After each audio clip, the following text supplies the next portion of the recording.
নিষিদ্ধ মাস বা হারাম মাস অতিক্রান্ত হয়ে গেছে, আর শান্তির দূতেরা তাদের শান্তি বর্ষণ শুরু করে দিয়েছে। গতকাল কলকাতার কাশীপুর অঞ্চলের যে লক গেট অঞ্চল, সেইখানকার যে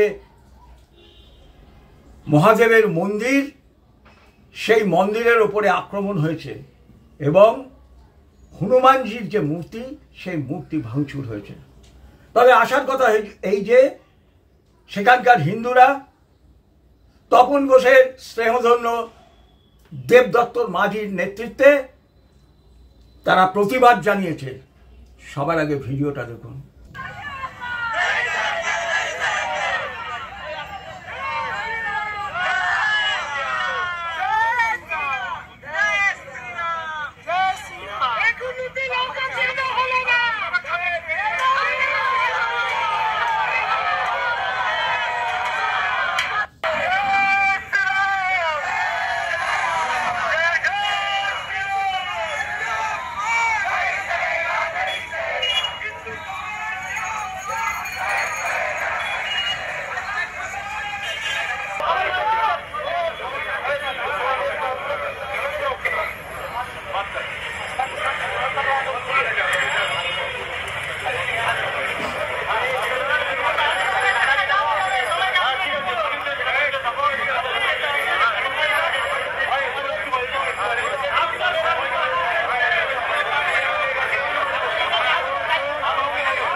হঠাৎ নিষিদ্ধ মাস, হারাম মাস,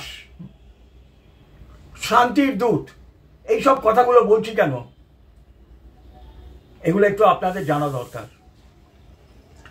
একটি পবিত্র গ্রন্থে লেখা আছে যে নিষিদ্ধ মাসের পরে যেখানে পারবে মুশরিকদের হত্যা করবে, তাদেরকে ঘেরাও করবে, একমাত্র তাদেরকে ছেড়ে দিতে পারো যদি তোরা তোমাদের শরণাপন্ন হয়।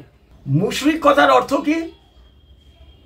না, যারা বহু দেবতার পুজো করে, যারা বহু মূর্তির পুজো করে, তাদের বলা হয় মুশরিক।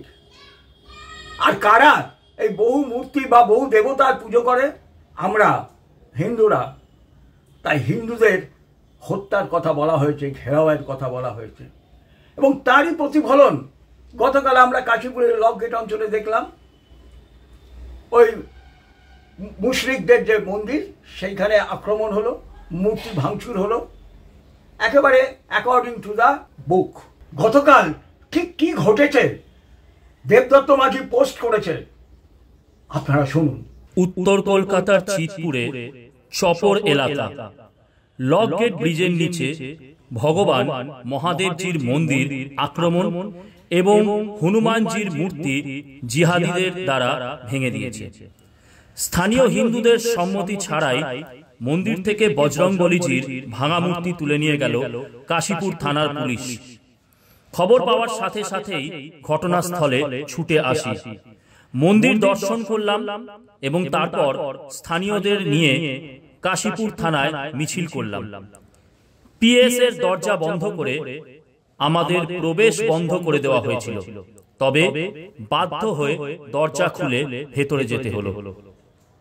কাশীপুর পুলিশ আমাদের উচ্চ কথায় বোঝানোর চেষ্টা করেছে। আমরা 2 ঘন্টার মধ্যে সব আসামি গ্রেফতার দাবি মেনে নিয়েছি। তারপর পিএস থেকে বের হয়ে আসার পর আমরা নিকটবর্তী মার্কেট, মসজিদ ক্রসিং, বিবি ক্রসিং কিছু সময়ের জন্য অবরোধ করে রাখি।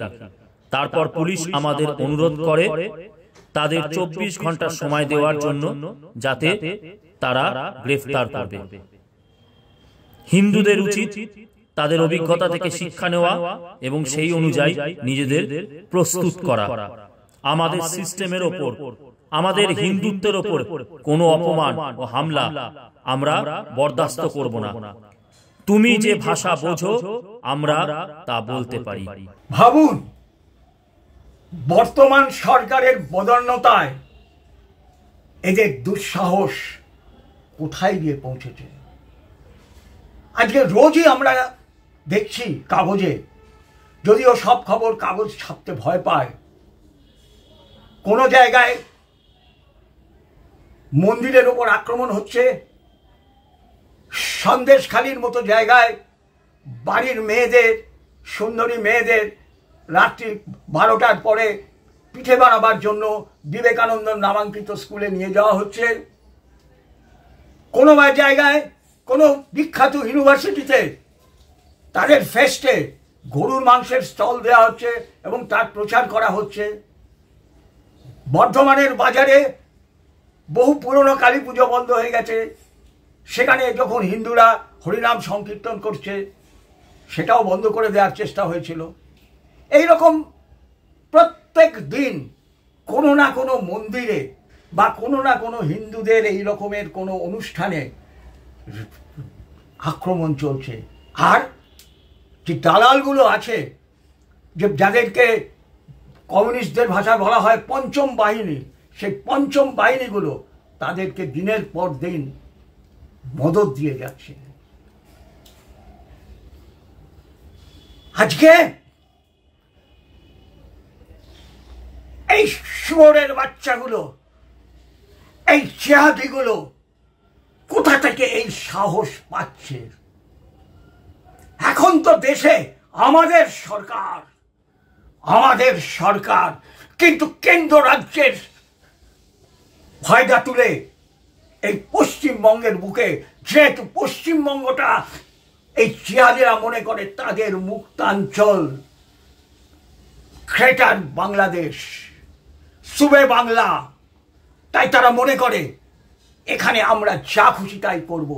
আর আমাদের হয়ে প্রোটেক্ট করবার জন্য আজকে সরকার আছে, আমাদের সরকার আছে। এই সরকার, আমরা 20%, আমরা 30%-এর ওপর আমরা ব্লক ভোট দেবো তাকে, কেউ এই সরকারকে হাঁটাতে পারবে না। এইটাই তো তাদের ইউএসপি। আর আমরা দিনের পর দিন হিন্দুদেরকে, তাদের মন্দির হোক, তাদের বাড়ির মেয়ে হোক, তাদের যে কোনো তাদের জমি জায়গা হোক, আমরা হামলা করে যাব। আর সেগুলোকে ডিফেন্ড করবে বর্তমান সরকার। কলকাতার বাবুরা মনে করছেন আমরা তো খুব ভালো আছি, আমাদের তো কিছু হচ্ছে না। আরে কাশীপুরটা কোথায়? কাশীপুরটা তো হচ্ছে খোদ কলকাতার বুকে। আপনারা কি ভাবছেন আপনারা বেঁচে যাবে? গ্রেট ক্যালকাটা হয়নি, ভুলে গেছেন এত তাড়াতাড়ি? সেই গ্রেট ক্যালকাটার কিলিংয়ের দিন কিন্তু আবার ঘনিয়ে আসছে। ওই রাত্রি 12টার সময় আপনাদের বাড়ির ওই ডাগর মেয়েগুলোকে কিন্তু ওই পিঠে বানাবার জন্য ডাক পড়বে। কোথায় ডাক পড়বে? গতকালের ভিডিওতে আমি বলেছি, আর নতুন করে সেই নামটা বলবো না, বললে চোখে জল আসে। হয়তো ওইখানেই ডাক পড়বে পিঠে বানাবার জন্য।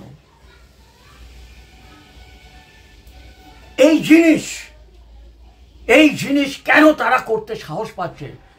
তার কারণ আমরা হিন্দুরা, বিশেষ করে আমরা বাঙালিদের, আমাদেরকে দিনের পর দিন এই একই বৃন্তে দুটি কুসুম আর রক্তের রং লাল, তার সঙ্গে শুয়োরের রক্তও লাল, সব মিলিয়ে মিশিয়ে দিয়ে আমাদেরকে একটা হজবরল জাতিতে পরিণত করেছে।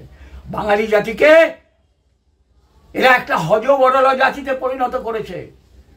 তাই আমরা ফ্যাসিবাদ বিরোধী দিবস পালন করি, আমরা নিকারাগুয়া দিবস পালন করি, আমরা কিউবা দিবস পালন করি, কিন্তু আমরা পালন করি না আমাদের বাড়ির মেয়েগুলোকে যখন তুলে নিয়ে যাওয়া হয় তার, আমাদের মন্দিরগুলোকে যখন ভাঙা হয় তার, আমাদের জমি জমা কেড়ে নেওয়া হয় যখন তার, আমরা এইগুলোর প্রতিবাদ করি না।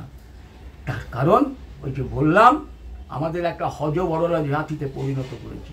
আজকেও কিন্তু ওখানে বিক্ষোভ হবে ওই দেবদত্ত মাঝির নেতৃত্বে।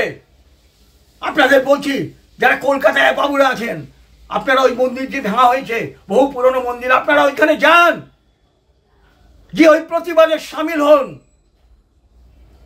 আর যদি সামিল না হন তাহলে আগামী দিনের জন্য তৈরি থাকুন। কিন্তু কারণ ভাববেন না ওই মন্দিরটা ভেঙেছে বলে ওইখানে ওরা থেমে থাকবে, আরো আরো এগোবে। যতদিন না গজবা হিন্দ তৈরি হচ্ছে, আলটিমেট লক্ষ্য তো গজবা হিন্দ। তার জন্য তারা যা খুশি তাই করে যাচ্ছে।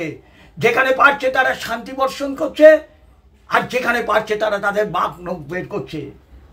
তাই থেমে থাকবে না এইখানে, কিন্তু মনে রাখবেন তারা কিন্তু এইখানে থেমে থাকবে না। আর আমাদেরকে ওই পঞ্চম বাহিনী যে দালালগুলো আছে, আমাদেরকে দিন রাত মিসলিড করার চেষ্টা করবে। ওরা ওই বিখ্যাত ইউনিভার্সিটিতে, কলকাতার যাদবপুরের মতো ইউনিভার্সিটিতে তারা গরুর মাংসের ফেস্ট করবে, আর তাড়িয়ে তাড়িয়ে উপভোগ করবে সেইগুলো। আর পরবর্তীকালে তারা কি হবে? তারা কিন্তু পাল্টি খেয়ে যাবে। যারা পাকিস্তান তৈরি করেছিল তারা কিন্তু পাকিস্তানে থাকেনি, তারা কিন্তু সব ওই কমিউনিস্টগুলো, যারা পাকিস্তান তৈরি করেছিল ওই কমিউনিস্টগুলো, তারা কিন্তু সব আবার এই পারে পালিয়ে এসছে। তারা কিন্তু আবার আবার আবার আমাদেরকে বিভ্রান্ত করবার চেষ্টা করবে। কতক্ষণ করবে? না যতক্ষণ না পর্যন্ত হিন্দু জাতিটা এই ইতিহাস থেকে মুছে যাচ্ছে, ততক্ষণ পর্যন্ত এদের এই শয়তানি চলবে। তাই জাগ্রত হিন্দু সমাজকে বলছি, আজকে যে প্রতিবাদ হবে, গতকালও হয়েছে, ওই মসজিদের ওইখানে রাস্তা অবরোধ করা হয়েছিল, আজকেও প্রতিবাদ হবে। প্রতিবাদ কি না, ওদেরকে গ্রেপ্তার করতে হবে এবং দৃষ্টান্তমূলক শাস্তি দিতে হবে।